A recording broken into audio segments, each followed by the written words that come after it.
China, a country once known for cheap mass production and today seen as a forge of the future, a nation moving forward in giant steps, raising a question that may shape world history in the decades to come. Can China overtake the United States?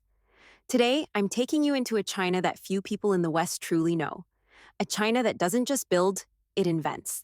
That doesn't just copy, it leads a China that prototypes the future in real time. It is a country that doesn't celebrate itself but works relentlessly, sometimes quietly, sometimes loudly, but always with unbelievable speed. And this speed is exactly why the world is both fascinated and nervous as it looks toward the east. Chapter 1. Shenzhen, from fishing village to future lab. Our first stop, Shenzhen 40 years ago, it was a small fishing village. Today, it's a metropolis pulsing with high tech. It is the perfect example of how radically China can transform itself. And when you walk through these streets, you feel it immediately. This is no ordinary city. This is where tomorrow is created. Today. A place where ideas don't remain stuck in PowerPoint slides but get built, tested, and instantly integrated into daily life. And this city is home to one of the most extraordinary industrial success stories of our time. BYD, Chapter 2. BYD, the giant that went after Tesla. Imagine a company that begins in a tiny apartment as a battery manufacturer, and 3 decades later becomes the world's largest electric vehicle producer. BYD is not just a manufacturer. BYD is an ecosystem. Batteries, software, semiconductors, chips, production, everything in-house. This vertical integration is its superpower. While many Western manufacturers struggle with supply chain issues, BYD simply keeps building. With an efficiency that almost feels uncanny, BYD started in 1995. A small apartment, a few tables, a few tools, and batteries. Nobody could have predicted that this mini company would shake the global market 30 years later today. BYD sells more electric cars than Tesla, over 4 million per year, over 100,000 engineers, more than 1 million employees worldwide, a company that builds its entire value chain itself, from battery to software. And that is its biggest advantage, the strongest trump card. The Blade battery lithium iron phosphate safer, cheaper, longer lasting, and its famous blade-like design makes it extremely robust. Then came the next revolution, charging 400 kilometers of range in just 5 minutes. 2 kilometers per second, absolutely insane. Chapter 3. Supercars and the car that can swim. BYD shows that China isn't just about cheap. China can also go wild.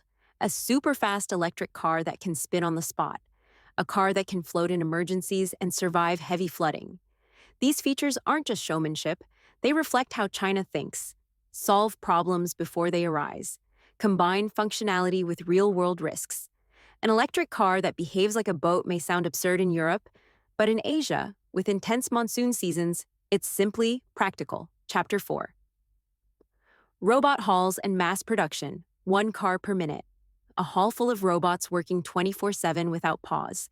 BYD understands that the real competition isn't just innovation, it's scale. Production is power. Whoever can produce quickly and in massive quantities controls the market. We enter the factory, a gigantic production hall right by the harbor. Every 60 seconds, a new EV rolls off the line. Almost everything is done by robots, precise, tireless, unstoppable. From here, China exports to the entire world. South America, Southeast Asia, Africa, BYD cars are everywhere. And in the container next door, BYD even builds trains like the Sky Shuttle. This is no longer just a car manufacturer, it is a technology empire. Chapter 5. Shenzhen, where the future is already daily life. Drone deliveries, self-driving robotaxis, palm payment, hotel robots. None of this is beta, it's everyday life. And the interesting part, in China, technology isn't seen as a threat, but as a tool.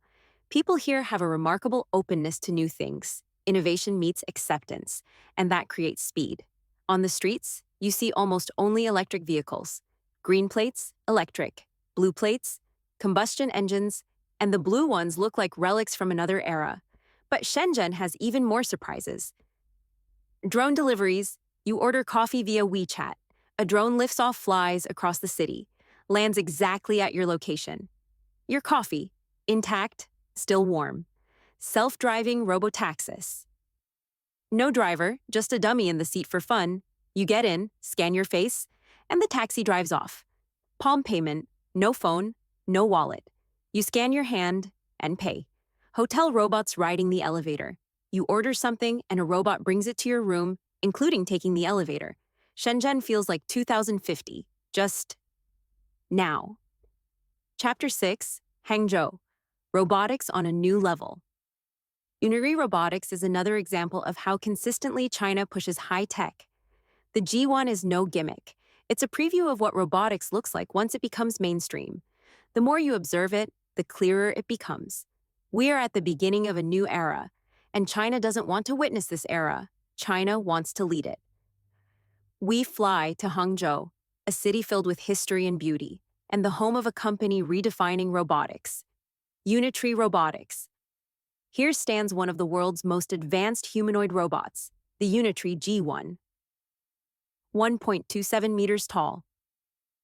35 kilograms, extremely flexible. Almost impossible to knock over. Controllable, adaptive, incredibly agile. Price, $16,000. Influencers already buy it as a pet of the future. Companies use it for research, universities for testing new AI models. Its movements, almost disturbingly human. Chapter 7. Shanghai and ultra-high-speed trains. Welcome to Shanghai, a city that looks like a mix of New York, Dubai, and Cyberpunk 2077.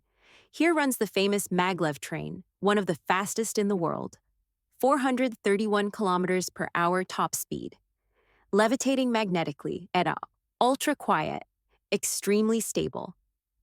Japan holds the world record at 603 kilometers per hour, but Shanghai uses the technology in daily operation, and that makes all the difference. Shanghai proves that China doesn't just build, it scales. Here, nobody asks, why so fast? But instead, why not? Chapter 8. X-Robot. Humanoid straight out of a movie. We continue north to Shandong province. Here is X-Robot, a company building humanoid robots with a degree of perfection that scares some people. The founder shows us around. We see early prototypes, robots that recognize faces, robots that speak like humans, silicone gel robot skin, medical applications, robot-assisted surgeries, education, elderly care, future hospitals. And the most impressive part? In the future, robots will build other robots, the founder says. And when you see this factory, you believe him instantly. EX Robot feels like a mix of lab, museum, and sci-fi film. These humanoid machines are so detailed that you sometimes forget you're not looking at a real human. And this leads to the most fascinating and unsettling question. What happens when machines don't just help us, but resemble us? Chapter 9. The Global Race. A new chapter for humanity. Everything we saw is just the surface. China works quietly, consistently, long-term. It doesn't copy. It perfects. It doesn't talk. It builds. And it does so at a speed that gives many Western nations headaches. Can China surpass the United States? Nobody knows. But one thing is certain. The race for the future has already begun. And China isn't just participating. China is leading. China isn't building for itself. China is building for the world. And every drone, every robot, every electric car is a step into an era in which technology becomes the most important geopolitical factor. The race has begun. And China is sprinting. I hope the video was helpful. If so, please give us a thumbs up. I would appreciate it if you would subscribe to our site so you regularly receive new videos and tutorials and the world of AI becomes more understandable for you. Thanks for watching. See you in the next video.